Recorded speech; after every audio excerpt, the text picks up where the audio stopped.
मुख्य म्हणजे heart attack आल्यानंतर नक्की काय करावं? पहिली गोष्ट ट्रान्सपोर्टवर लक्ष ठेवा. दुसरी गोष्ट 45 डिग्रीजमध्ये पेशंटला बसवा. तिसरी गोष्ट डिस्प्रिन, ॲस्पिरिन, सॉर्बिट्रेट या गोळ्या द्या. आणि चौथं पेशंटशी बोलत राहा. त्याला थोडं इंटरमिटंट कॉफिंग करायला लावा. म्हणजे तो हॉस्पिटलमध्ये त्यातल्या त्यात सुखरूप पोचेल. ब्लड प्रेशरची गोळी घ्या. आज गोळी घेतली, आज कंट्रोलमध्ये. उद्या नाही घेतली, उद्या वाढणार आहे. मिठाचं प्रमाण कमी पाहिजे. सगळ्यात महत्त्वाचा घटक म्हणजे मीठ. आणि मी तर सांगतो लोकांना टेबल सॉल्ट ही कन्सेप्ट काढून टाक. 4 लोकांच्या कुटुंबाला 2 लिटर किंवा 2 किलो तेल हे पुष्कळ झालं. बेस्ट कुठली औषधं आहेत आणि त्याचे दुष्परिणाम काय? मला असं वाटतं की हे आपण डॉक्टरवर सोडावं. मला 100% हार्ट अटॅक आहे किंवा नाही, किंवा हार्टचा प्रॉब्लेम आहे की नाही, ह्याचं जर उत्तर पाहिजे असेल तर CT करोनरी अँजिओग्राफी थोडी महागाची टेस्ट आहे, पण त्याची जी आहे ना प्रेडिक्टिव्ह निगेटिव्ह व्हॅल्यू खूप छान आहे. 4 वर्षाची मुलगी हार्ट अटॅकमुळं गेली. हे असं का होतं? जिममध्ये एखादा माणूस व्यायाम करतो आणि त्याला अटॅक येऊन तो गेला. हे असं का होतं? पहिली गोष्ट म्हणजे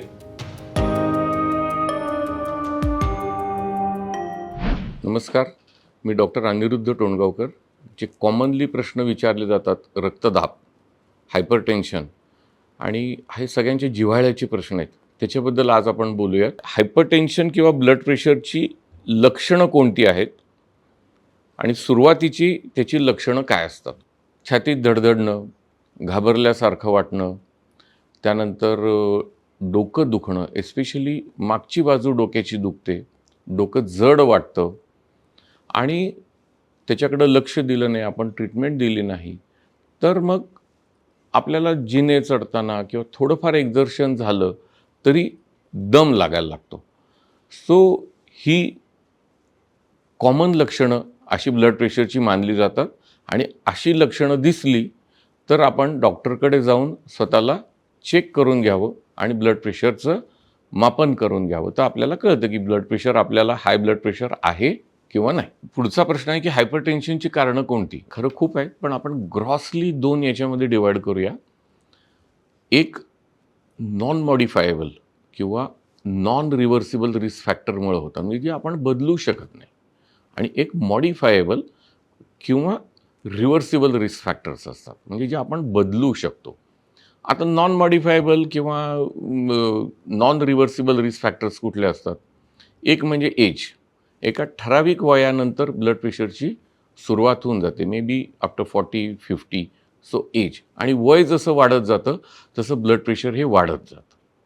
दुसरा रिस्क फॅक्टर म्हणजे फॅमिली हिस्ट्री. तुमच्या घरामध्ये जर का फर्स्ट डिग्री रिलेटिव्ह म्हणजे आई वडील, सख्खा भाऊ, सख्खी बहीण ह्यांच्यापैकी कोणाला जर का ब्लड प्रेशर असेल तर तुम्हाला because of genetic preponderance blood pressure होतं, कारण तुमची ती फॅमिली हिस्ट्री आहे म्हणून. तिसरं जेंडर.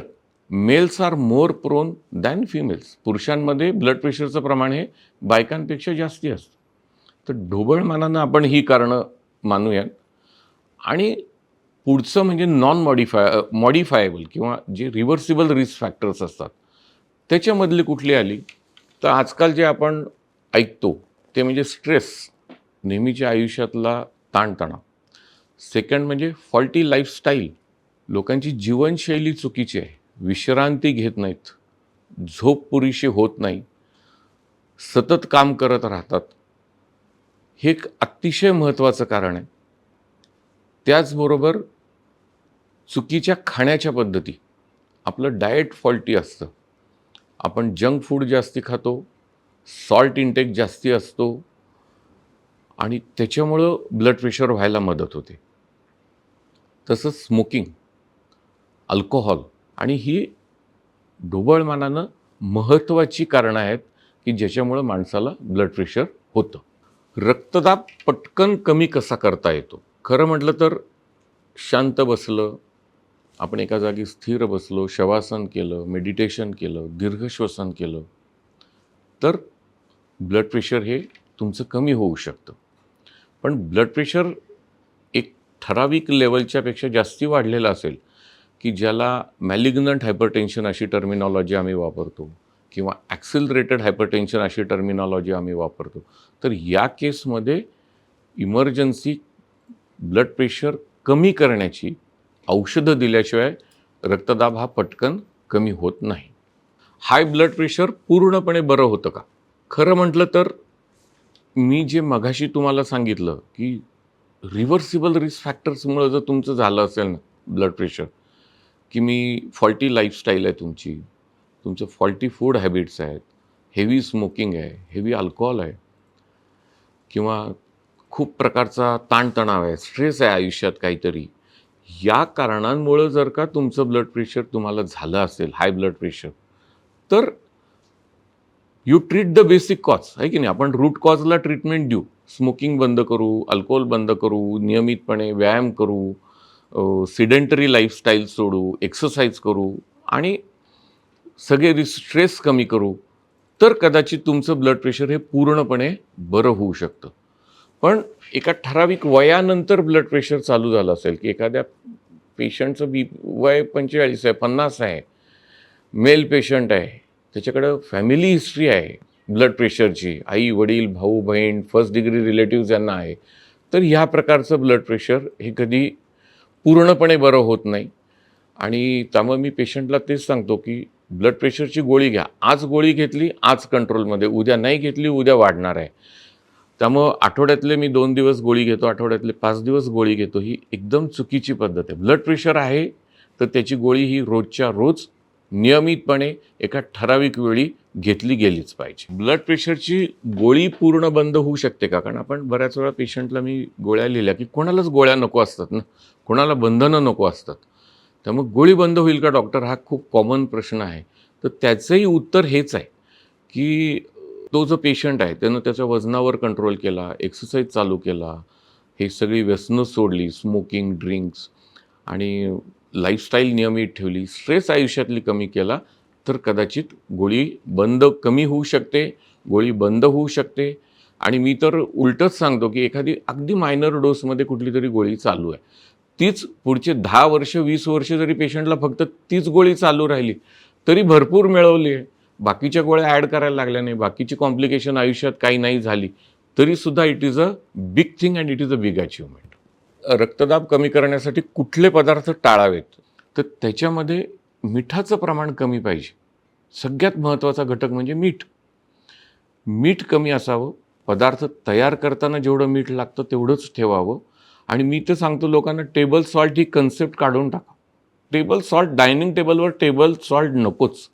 आणि ज्याला ब्लड प्रेशर आहे त्या पेशंटसाठी नाही, तर कुटुंबातल्या सर्वांनीच हे लक्षात ठेवावं, की टेबल सॉल्ट, ॲडिशनल सॉल्ट टाळावं. तसंच तेलाचं प्रमाण कमी असावं. आजकाल म्हणजे 4 लोकांचं जर का कुटुंब असेल, तर एक थंब रूल सांगतो, ½ kg पर हेड पर मंथ, म्हणजे 4 लोकांच्या कुटुंबाला 2 लिटर किंवा 2 किलो तेल हे पुष्कळ झालं. आणि त्या प्रमाणात त्या कुटुंबानं आपल्या तेलाचा वापर किती याचा अभ्यास करावा आणि जास्तीचं असेल तर तेलाचं प्रमाण कमी करावं. सो तेल कमी करावं आणि फ्राईड आयटेम्स कमी करावेत. म्हणजे जसं असतं की वेफर्स असतील किंवा आजकालचं जंक फूड आहे, वडापाव असतो, भजी असतात, त्यानंतर पिझ्झा, बर्गर. आज आपण वीकेंडला जाऊन खरं सांगायचं तर जे खातो ना, त्या सगळ्या जंक फूडमध्ये सॉल्टचं पर्सेंटेज असतं. आपण वेगवेगळ्या प्रकारचे सॉसेजेस त्याच्यामध्ये टाकलेले असतात, ज्याच्यामध्ये सॉल्ट जास्ती असतं.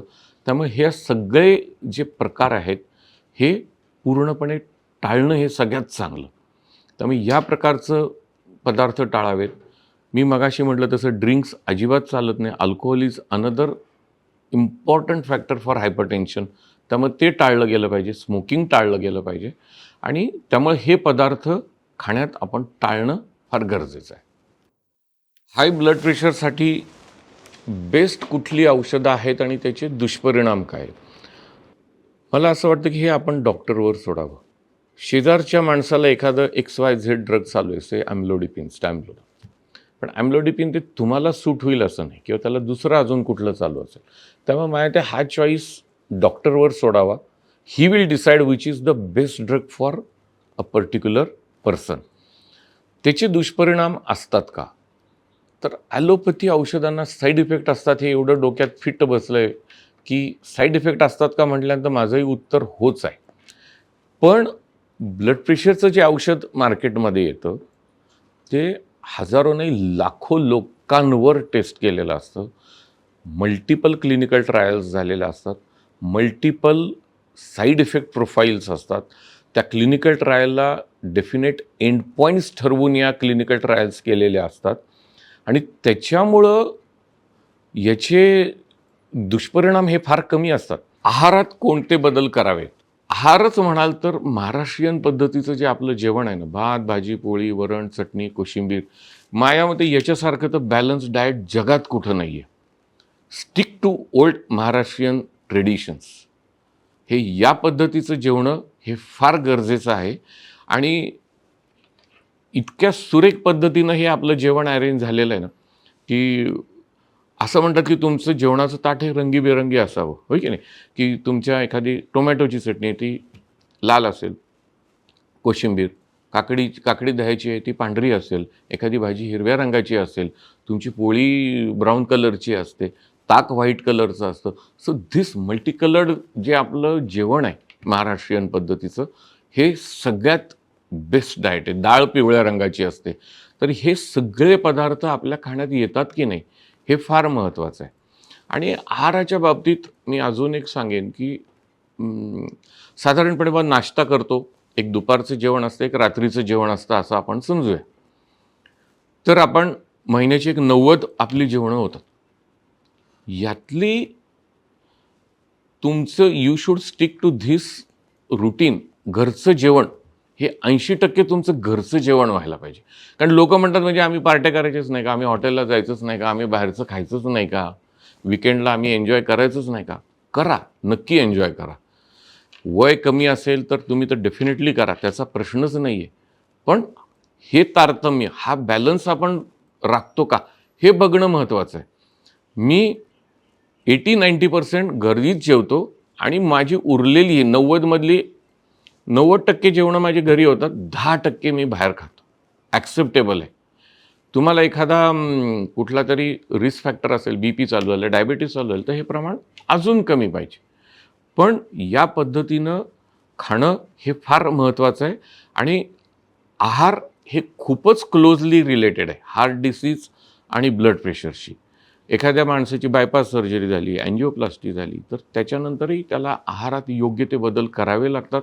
वजनात त्यामुळे बदल होतो आणि हे खूपच किफायतशीर किंवा फायदेशीर ठरतं. आता पुढचे प्रश्न आहेत की 4 वर्षाची मुलगी हार्ट अटॅकमुळं गेली, हे असं का होतं? हे आधीपासूनही होत होतं का आता प्रसिद्धी मिळते? आणि त्याचबरोबर मी पुढचाही प्रश्न त्याच्यालाच जोडून घेतो, म्हणजे की जिममध्ये एखादा माणूस व्यायाम करतो आणि त्याला अटॅक येऊन तो गेला, हे असं का होतं? पहिली गोष्ट म्हणजे 4 वर्षाची मुलगी हार्ट अटॅकनं गेली तर हृदयविकार असतो. हृदयविकारामध्ये सुद्धा भरपूर प्रकार असतात. लाईक काही लोकांना जन्मताच डिफेक्ट असतात, सेप्टल डिफेक्ट्स असतात, व्हाल्व डिफेक्ट असतात, स्ट्रक्चरल डिफेक्ट्स असतात. 4 वर्षाची मुलगी जेव्हा जाते ना, तेव्हा तिला हे स्ट्रक्चरल प्रॉब्लेम्स रिस्पॉन्सिबल असतात. ते जबाबदार असतात. जन्मता जे तुमच्या हृदयातले दोष आहेत, त्यामुळे त्याला वरकरणी आपण ग्रॉसली हृदयविकार म्हणू शकतो. पण आपल्या डोक्यातला जो हार्ट अटॅक आहे, करोनरी आर्टरी डिसीज, तो असायची शक्यता फार कमी किंबहुना नाहीच आहे. तसंच काही मुलं असतात बघा, की आपण ऐकतो की हा वरातीत खूप नाचला किंवा गरबा खूप वेळ खेळला, नाचला आणि पडला तो गेलाच. हे जे असतात this is cardiac arrest. This is not exactly heart attack. Cardiac arrest म्हणजे काय, की तुम्ही त्या हार्टला सवय नाही ना एवढी नाचायची, एवढं जिममध्ये जाऊन व्यायाम करायची सवय नाही आणि तुम्ही खूपच जास्तीचा लोड तुमच्या हार्टला दिला आणि इतका ताण दिला, इतका हार्ट रेट आणि इतकं त्याच्यावरचा वाढला ताण, की ते बिचारं बंद पडलं. दॅट इज ड्यू टू, म्हणजे एखादं इलेक्ट्रिक सर्किट कसं बंद पडतं, तसं ते बंद पडतं heart and that is called as cardiac arrest. It is not exactly heart attack. त्यामुळे ह्यातला फरक आपल्याला कळायला पाहिजे. सो या युज्युअली जे असतात हे that is due to electrical malfunctioning of the heart असं आपण म्हणू शकतो, or those are called as cardiac arrest.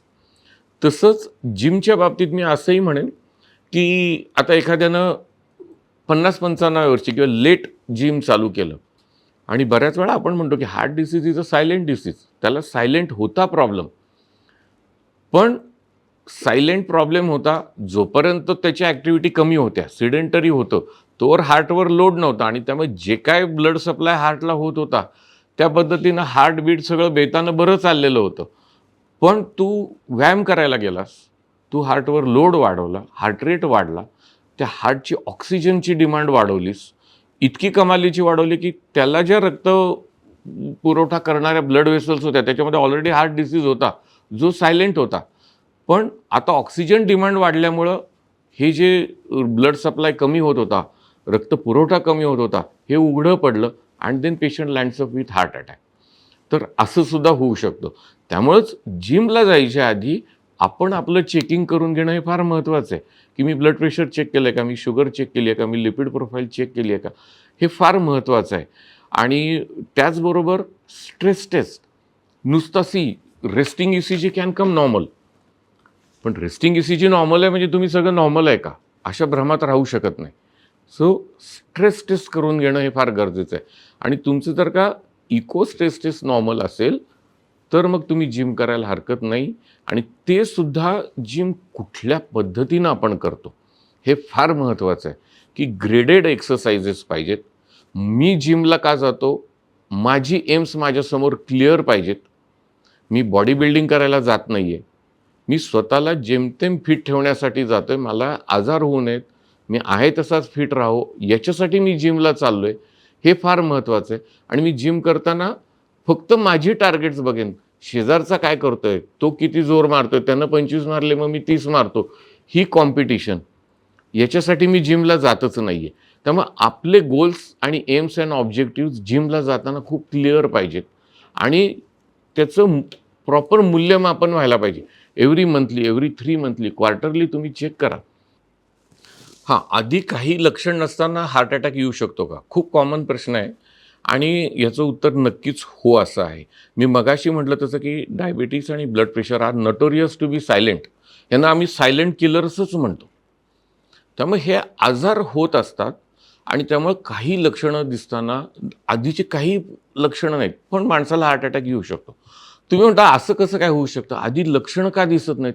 ठीक आहे, मान्य केलं, आधी लक्षणं न दिसताना सुद्धा हार्ट अटॅक. पण असं का होतं?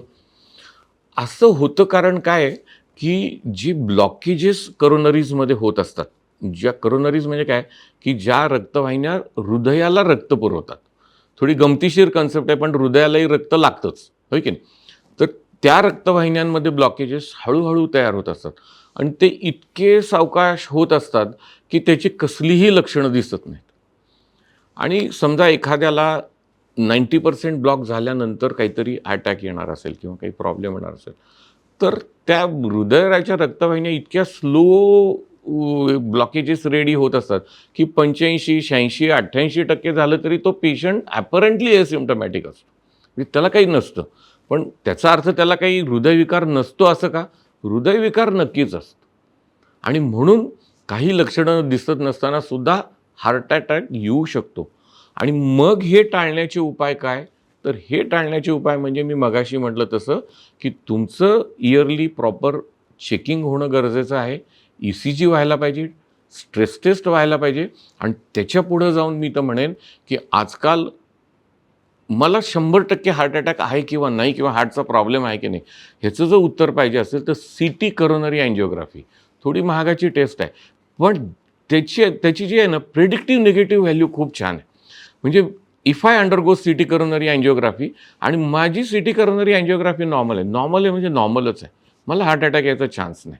So very good negative predictive value.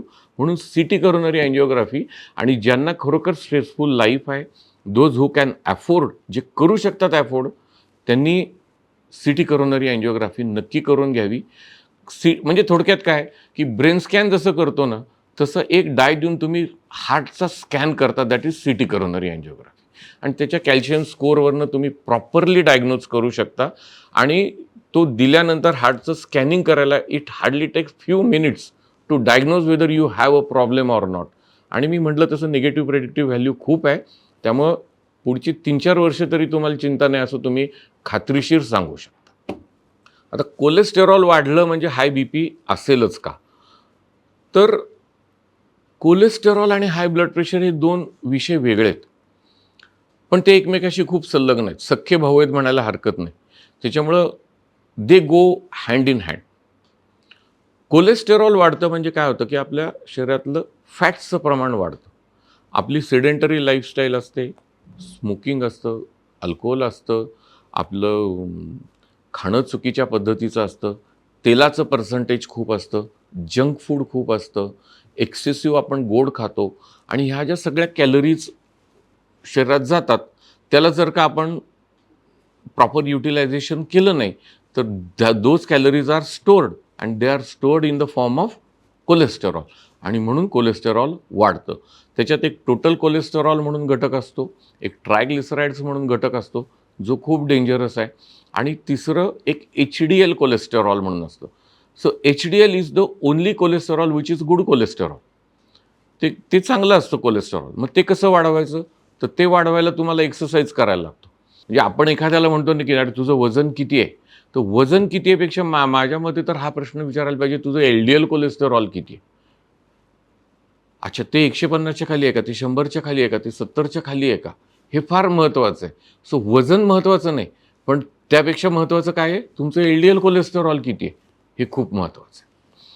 आणि ब्लड प्रेशर जर तुम्ही बघाल तर कोलेस्टेरॉलची मी आता तुम्हाला सांगितले की काय कारणं असतात. ब्लड प्रेशरची पण मोर ऑर लेस तीच कारणं आहेत. तेच रिस्क फॅक्टर आहेत. त्यामुळे कोलेस्टेरॉल वाढलं तर ब्लड प्रेशर वाढतं, ब्लड प्रेशर वाढलं तर कोलेस्टेरॉल वाढतं. पण ते वाढतं ते एकमेकांमुळं नाही तर या रिस्क फॅक्टरमुळं वाढतं आणि या दोन्हीचा परिपाक म्हणून माणसाला पुढं हार्ट अटॅक येण्याची शक्यता वाढते. कोणाला तरी हार्ट अटॅक आल्यानंतर आपण लगेच CPR द्यावा का डॉक्टरांची मदत घ्यावी? मुख्य म्हणजे हार्ट अटॅक आल्यानंतर नक्की काय करावं? मी तर म्हणेन हार्ट अटॅक आल्यानंतर पहिल्यांदा काय करावं ना, तर चांगला डॉक्टर शोधावा. हे सगळ्यात महत्त्वाचं. त्यामुळं हार्ट अटॅक आल्यानंतर समजा बाजूला एक 3-4 लोकं असतील, तर सगळ्यांनी एकच गोष्ट करू नये. एकानं पटकन ॲम्ब्युलन्सला कॉल करावा, ॲम्ब्युलन्स अरेंज करावी, डॉक्टरला कॉन्टॅक्ट करावा.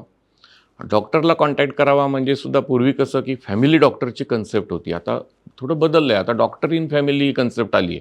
म्हणजे माझ्या माहितीतला कोणीतरी एक डॉक्टरचा हा माझा मित्र डॉक्टर आहे, माझा काका डॉक्टर आहे, मामा किंवा कुणाचा तरी मित्र आहे. त्याला पटकन कॉन्टॅक्ट करावा, की "बाबा रे, मी इथं आहे, ही जागा आहे, ह्याच्या जवळचं कुठलं चांगलं हॉस्पिटल आहे?" बस एवढी माहिती त्या माणसाकडून घ्यावी आणि एकानं ॲम्ब्युलन्स किंवा ट्रान्सपोर्टची अरेंज करावी. नंतर या माणसाला एक प्रश्न असतो, की काही लोकं सांगतात, "अरे आडवं झोपवा रे." एक जण सांगतो, "उभं करा किंवा थोडं व्यायाम कर." तर सगळ्यात बेस्ट म्हणजे तो जेवढा स्थिर राहील तेवढं सगळं चांगलं. 45 डिग्रीज अँगलमध्ये त्या पेशंटला बसवा. त्याला पूर्ण स्वच्छ हवा मिळेल, फॅनचा वारा मिळेल अशी सोय करा. त्याच्याभोवती गर्दी करू नका. नंतर होतं काय, की डिस्प्रिन नावाची गोळी आहे. डिस्प्रिन म्हणजे काय? Disposable aspirin, dispersible aspirin. ते पाण्यात टाकलं की विरघळतं. डिस्प्रिन आहे का? किंवा इकोस्प्रिन गोळी असते किंवा कुठलंही ॲस्पिरिन हे पटकन द्यावं. सॉर्बिट्रेटची आपण गोळी देऊ शकतो. हे प्राथमिक उपचार करावे, पण ह्याच्या पलीकडं काही करू नये. आणि ते हार्टचं ब्लड प्रेशर नंतर काय होतं, की जसं हार्ट अटॅक वाढत जातो, तसं BP लो होतं. त्या माणसाची शुद्ध जायला लागते. तर आपण ॲम्ब्युलन्समध्ये जाताना त्या माणसाशी सारखं मध्ये-मध्ये बोलत राहावं. बोललं ना, की आपण अलर्ट होतो, कॉन्शियस होतो. कॉन्शियस झालं की BP थोडं का होईना 2 मिलीमीटर, 4 मिलीमीटरनी वाढतं. म्हणजे आपल्याला एका लाईव्ह कंडिशनमध्ये त्या पेशंटला हॉस्पिटलमध्ये पोहोचवायचं आहे. या उद्देशानं त्याच्याशी सारखं बोलत राहावं. एक दुसरंही आहे, की एक रिदमिक कॉफिंग करायला लावतात. म्हणजे दर 5 मिनिटांनी या पद्धतीनं जरी खोकलं, आता मी एवढं जरी खोकलं ना, तरी माझं ब्लड प्रेशर थोडं वाढतं. म्हणजे हार्ट अटॅकमुळे जे ब्लड प्रेशर अगदी लो व्हायला लागलेलं असतं, तर ते मेंटेन करण्यासाठी this rhythmic coughing it helps till you reach the hospital. आणि मग हॉस्पिटलला गेल्यानंतर हॉस्पिटलची सुद्धा कसं आहे, की चॉईस व्यवस्थित पाहिजे, की जिथं हार्ट पेशंट मॅनेज होईल. आपण घाईगडबडीत पेशंट गायनॅक हॉस्पिटलमध्ये नेला, तो बिचारा डॉक्टर काय करेल? किंवा ऑर्थोपेडिक डॉक्टरकडे गेला, तो काय करेल? तुम्ही त्याचे प्रॉब्लेम वाढवून ठेवणार. त्यामुळे थोडासा सगळ्यांनी घाबरून जाण्यापेक्षा 1-2 जणांनी कॉमन सेन्स शाबूत ठेवावा. आपल्याला पटकन कुठल्या हॉस्पिटलमध्ये कार्डियाक फॅसिलिटी आहे, ICU फॅसिलिटी आहे, फिजिशियन अवेलेबल आहेत. या पद्धतीनं हॉस्पिटल चूज करून न्यावं.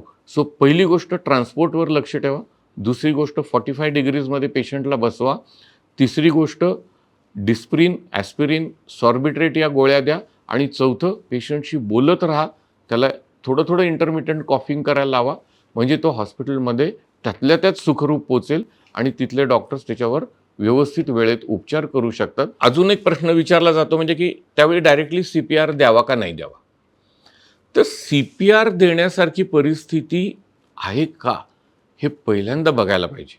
म्हणजे त्या पेशंटला तुम्ही हाका मारा, त्याला तो उत्तर देतो का, किंवा आपण थपडा मारतो, किंवा तुम्ही त्याला छातीवर कान ठेवा, हृदयाची धडधड ऐकायला येते का, पल्सेस बघा, आणि वन्स यू आर शुअर की heart has stop, then only you should go for CPR. व्यवस्थित 2 हात आपले 90 डिग्रीजमध्ये जाऊन पेशंटचा जो lower portion of the sternum असतो, आपण स्वतः गुडघ्यावर बसावं, पेशंटच्या अंगावर रेलावं आणि कुठंही एल्बो बेंड न होता CPR चालू करून द्यावा.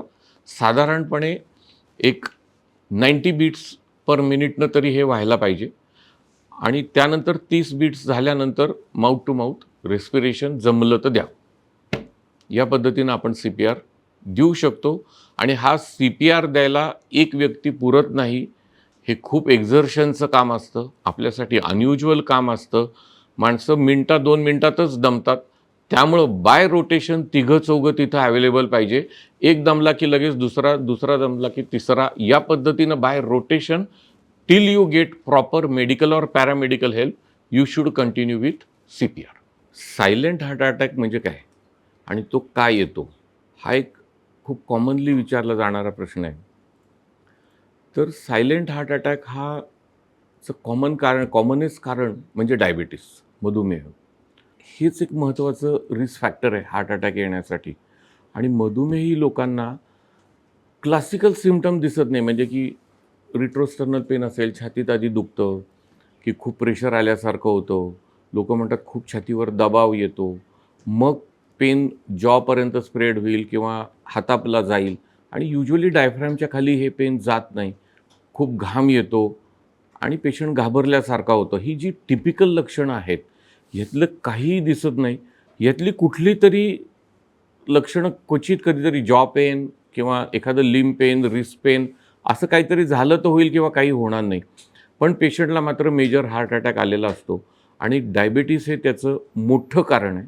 आणि दुसरी गोष्ट सायलेंट हार्ट अटॅक म्हणजे की काही लोकांना झोपेत हार्ट अटॅक येऊन जातो. पण युज्युअली झोपेत येणारे हार्ट अटॅक हे थोडे माइल्ड पण असतात आणि त्याच्यामुळं ते येऊन जातात. सकाळी उठल्यानंतर त्या माणसाला फारसं काही जाणवतही नाही आणि नंतर कधीतरी आपण इको केला किंवा काही तपासण्या केल्या तर तो पोर्शन डॅमेज झालेला आपल्याला दिसतो. त्यामुळे हे सायलेंट हार्ट अटॅकचे हे 2 मेजर कारणं आहेत, डायबिटीस आणि झोपेत येणारे हार्ट अटॅक.